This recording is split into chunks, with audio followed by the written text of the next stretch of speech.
model-model pembelajaran sosial. Model pembelajaran yang pertama yang kita akan bahas adalah model pembelajaran partisipatif. Model pembelajaran partisipatif pada intinya dapat diartikan sebagai upaya pendidik untuk mengikutsertakan peserta didik dalam kegiatan pembelajaran, yaitu perencanaan program atau planning, pelaksanaan program atau program implementation, dan penilaian program atau program evaluasi. Nah, ciri-ciri pembelajaran partisipatif yang pertama, pendidik menempatkan diri pada kebutuhan tidak serba mengetahui terhadap semua bahan belajar. Artinya, pendidik menempatkan diri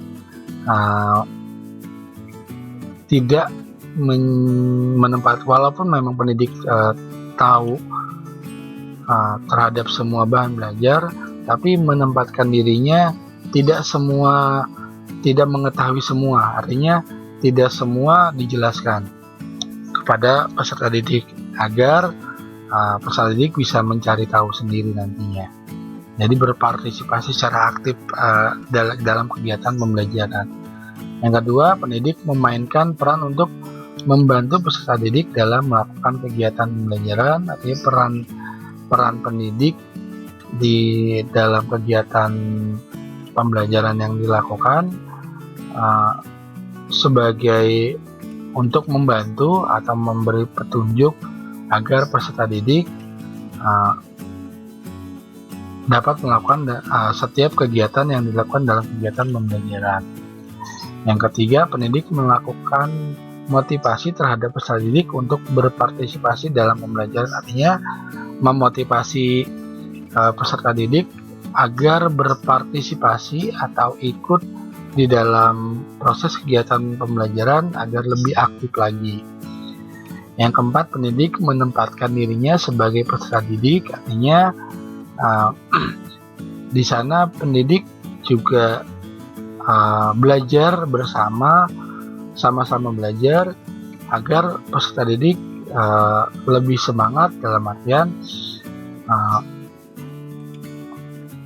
pendidik mengikuti setiap kegiatan yang dilakukan oleh peserta didik. Yang kelima, pendidik bersama peserta didik saling belajar. Yang keenam, pendidik membantu peserta didik untuk menciptakan situasi belajar yang kondusif. Artinya menciptakan situasi agar tidak terlalu gaduh, namun bisa diselingi dengan beberapa situasi yang menyenangkan, tapi tidak pada situasi yang pada saat-saat yang penting, artinya pada saat penjelasan dan lain-lain, namun pada saat praktiknya pembelajaran situasinya harus lebih kondusif. Lalu yang ketujuh, pendidik mengembangkan kegiatan pembelajaran berkelompok. Nah, ini praktik berkelompok. Yang ke-8, pendidik mendorong peserta didik untuk meningkatkan semangat berprestasi. Dan yang ke-9, pendidik mendorong peserta didik untuk berupaya memecahkan masalah yang dihadapi dalam kehidupannya. Nah, ini adalah ciri-ciri pembelajaran partisipatif. Knowles tahun 1977 menjelaskan langkah-langkah yang harus dilakukan pendidik untuk membantu peserta didik dalam menumbuhkan dan mengembangkan situasi kegiatan pembelajaran partisipatif. Nah, yang pertama, membantu peserta didik menciptakan iklim belajar. Jadi iklim belajar untuk peserta didik itu harus diciptakan, baik oleh peserta didik itu sendiri maupun oleh pendidik. Lalu membantu peserta didik dalam menyusun kelompok belajar. Yang ketiga, membantu peserta didik dalam mendiagnosis belajar. Yang keempat, membantu peserta didik dalam menyusun tujuan belajar. Yang kelima, membantu peserta didik dalam merancang pengalaman belajar. Dan yang keenam, membantu peserta didik dalam melakukan kegiatan pembelajaran. Dan yang ketujuh, membantu peserta didik dalam penilaian hasil, proses, dan pengaruh kegiatan pembelajaran. Nah, ini adalah langkah-langkah yang harus dilakukan pendidik untuk membantu peserta didik dalam menumbuhkan dan mengembangkan situasi kegiatan belajar. Selanjutnya ada model pendekatan pembelajaran kontekstual. Dalam penerapan pembelajaran kontekstual dilandasi aliran konstruktivisme, yaitu menekankan pada pengalaman langsung peserta didik sebagai kunci dalam pembelajaran. Pembelajaran kontekstual memiliki perbedaan dengan pembelajaran konvensional. Tekanan perbedaannya yaitu pembelajaran kontekstual lebih bersifat student center. Proses pembelajaran berlangsung alami dalam membentuk kegiatan peserta didik, bekerja dan mengalami, sedangkan pembelajaran konvensional lebih cenderung ke teacher center, dan dalam proses pembelajaran siswa lebih banyak menerima informasi bersifat abstrak dan teoritis. Komponen-komponen pembelajaran kontekstual yang dalam penerapan pembelajaran kontekstual di kelas tidak terlepas dari peran pendidik. Pendidik harus memperhatikan komponen-komponen sebagai acuan utama. Yang pertama, konstruktivisme.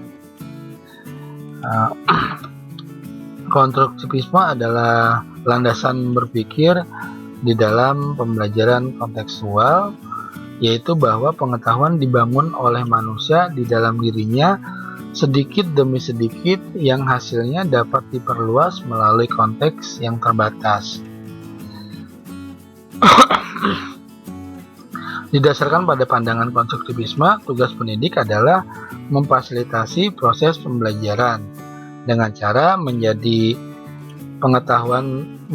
pengetahuan yang lebih bermakna dan relevan, memberikan kesempatan pada peserta didik, dan menyadarkan siswa agar menerapkan strategi mereka sendiri dalam belajar. Lalu berikutnya ada pencarian atau inquiry. Menentukan merupakan inti dari pembelajaran kontekstual. Pengetahuan dan keterampilan yang diperoleh siswa merupakan hasil dari penemuan siswa itu sendiri. Nah, tahapan yang dapat dilakukan dalam proses inquiry, yang pertama kegiatan pemberian dorongan, yang kedua kegiatan penyampaian rencana, yang ketiga pelaksanaan inquiry, yang keempat umpan balik, dan yang kelima penilaian tentang keseluruhan aspek yang sudah dicapai oleh siswa. Nah, selanjutnya komponen yang ketiga, bertanya atau questioning. Bertanya merupakan awal dari pengetahuan yang dimiliki. Bertanya merupakan salah satu strategi dalam pembelajaran kontekstual. Bagi siswa, kegiatan bertanya merupakan bagian penting dalam melaksanakan pembelajaran berbasis inquiry, yaitu menggali informasi, mengkonfirmasi apa yang sudah diketahui, dan mengarahkan perhatian pada aspek yang belum diketahui. Jadi fungsi-fungsi bertanya itu dimanfaatkan semaksimal mungkin. Nah, erat kaitannya dengan keterampilan bertanya dasar dan bertanya lanjut nantinya. Selanjutnya, materi masyarakat belajar atau learning community. Konsep learning community agar hasil pembelajaran diperoleh dari kerjasama dengan orang lain. Nah, masyarakat belajar bisa terjadi apabila ada komunikasi dua arah atau lebih di antara siswa, guru, dan sumber belajar. Sumber belajar ini yang bersifat hidup artinya.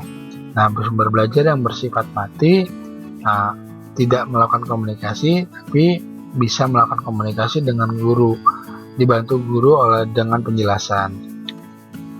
Lalu pemodelan atau modeling.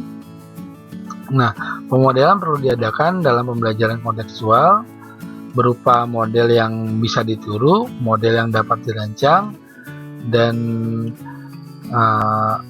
model yang didatangkan dari luar sesuai dengan kebutuhan. Contoh penerapan pemodelan di dalam kelas adalah guru olahraga memberi contoh berenang gaya kupu-kupu yang dihadapkan kepada siswa. itu adalah pemodelan. Nah, yang keenam adalah refleksi. Refleksi adalah cara berpikir tentang sesuatu yang sudah dipelajari atau merefleksikan. Realisasi dari refleksi dalam pembelajaran. Nah, yang pertama, pernyataan langsung tentang sesuatu yang sudah diperoleh. Yang kedua, kesan dan pesan siswa terhadap pembelajaran yang sudah diterima. Dan yang ketiganya adalah hasil karyanya. Hasil karya yang diperoleh selama proses pembelajaran. Dan yang ketujuh, komponen dalam pembelajaran kontekstual adalah penilaian atau assessment. Assessment merupakan proses pengumpulan data yang bisa memberi gambaran perkembangan hasil belajar siswa. Assessment menekankan pada proses pembelajaran, maka data yang dikumpulkan harus diperoleh dari kegiatan yang nyata dan dikerjakan oleh siswa. Kemajuan belajar siswa dinilai dari proses bukan dari hasil, dan dilakukan dengan berbagai cara, yaitu melakukan proses bekerja, hasil karya, penampilan, dan tes. Karakteristik authentic assessment yang pertama, dilaksanakan selama dan sesudah proses belajar berlangsung. Yang kedua, dapat digunakan untuk formatif maupun sumatif. Yang ketiga, yang diukur adalah keterampilan dan penampilan, bukan mengingat fakta. Artinya yang diukur bukan mengukur keterampilan atau kemampuan mengingat, remembering, tapi mengukur keterampilan yang berkaitan yang bersifat praktek dan menampilkan atau mempresentasikan.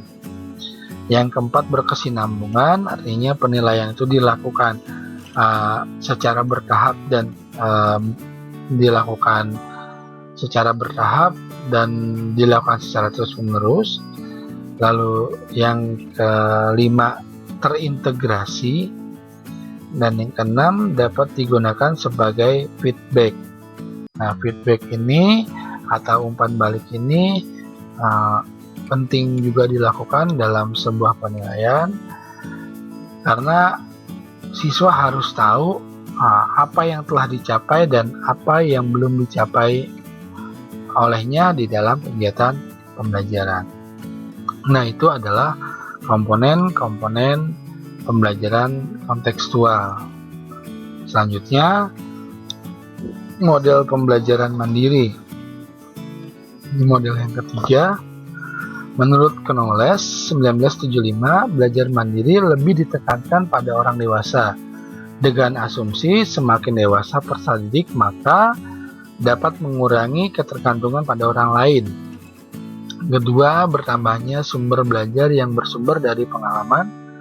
Yang ketiga, kesiapan belajar semakin dirasakan untuk melaksanakan tugas. Yang keempat, semakin berorientasi pada penggunaan hasil belajar yang langsung dimanfaatkan dalam kehidupan. Dan yang kelima, diperlukan keterlibatan dalam perencanaan, diagnosis kebutuhan, penentuan tujuan, dan evaluasi serta hasil belajar. Nah, itu adalah asumsi yang dikemukakan oleh Knowles dalam model belajar mandiri.